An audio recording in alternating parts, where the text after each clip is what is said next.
नमस्ते दोस्तों, रोआ सभी के बहुत स्वागत बा हमनी के नया वीडियो में।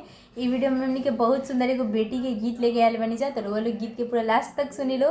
गीत बहुत अच्छा बा। अगर रोआ लोग के अच्छा लगे तो लाइक से सब्सक्राइब कर लो और कमेंट में बता के जाए लो कि हमनी के गीत कैसन गईनी है जा।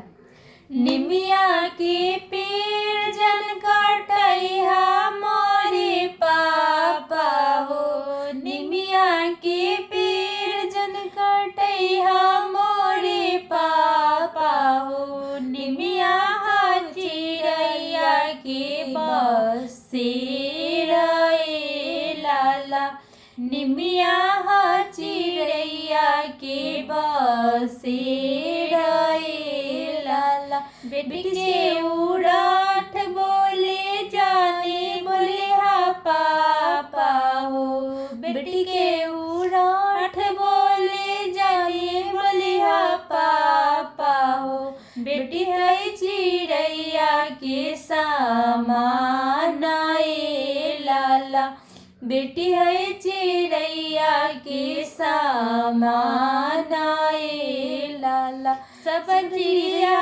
पापा उड़ी उड़ जाई है हो, सब चिड़िया पापा उड़ी उड़ जाई है हो, रह जाइए निमिया अकेला ए लाला, रह जाइए निमिया अकेला ए लाला।